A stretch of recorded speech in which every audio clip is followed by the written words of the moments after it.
Tama na, Elisa. Kanina ka pa iyak ng iyak eh. Sige ka, baka makubos yung luha mo na yan.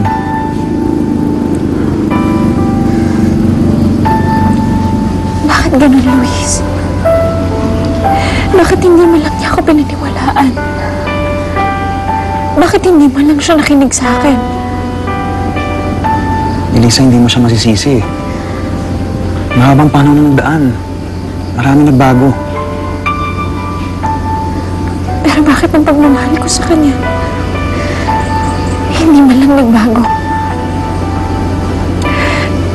Simula nung nakakulong ako, wala na akong ibang iniisip kundi yung makalabas. Dahil gusto ko na silang makasama. Gusto ko makasama ang pamilya ko. Pero bakit ganun? Bakit ka nalimutan niyo yung pangako namin sa isa't isa? Bakit na ako pinagpalit sa iba?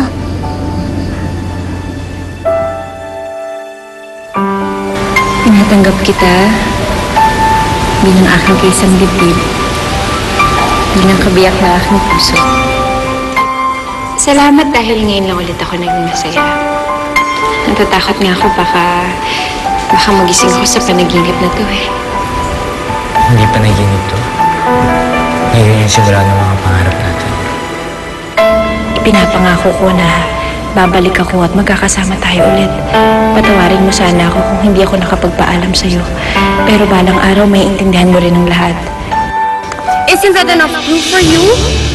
Na merong ibang lalaki si Eliza?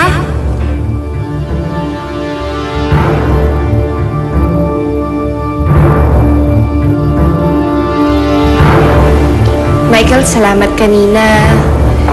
Salamat at ako yung pinaniwalaan mo at hindi si Eliza. Thank you. Thank you for believing in me.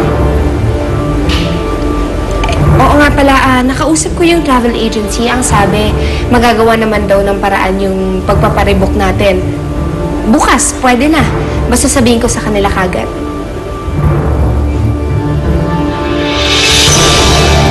Luis, talaga bang hindi niya na ako mahal? Talaga bang pinagpalit na ako kay Sofia? Talaga bang ayaw niya sa akin? Bakit hindi niya ako pinaniwalaan? Bakit mas kinabihan niya pa si Sofia?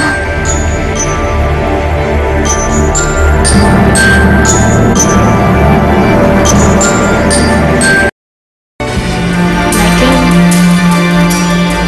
umalis na tayo dito. Pumunta na tayong Amerika. Pag pumunta tayo ng Amerika, hindi na tayo magugulo doon ni Eliza. Kahit kailan. We can just forget about what happened a while ago.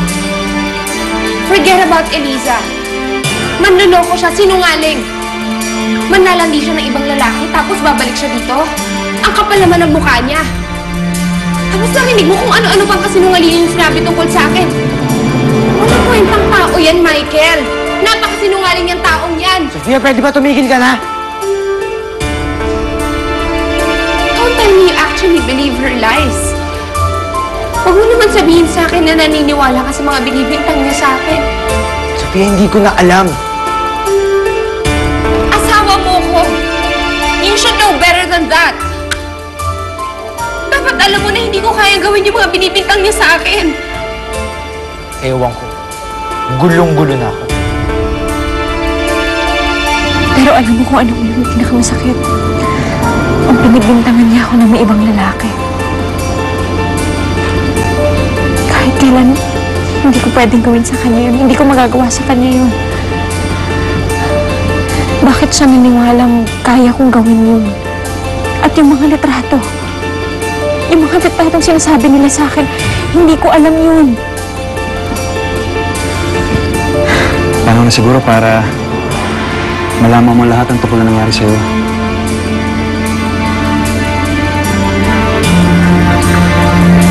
Mas mabuti pa siguro siya na magpaliwanag sa'yo.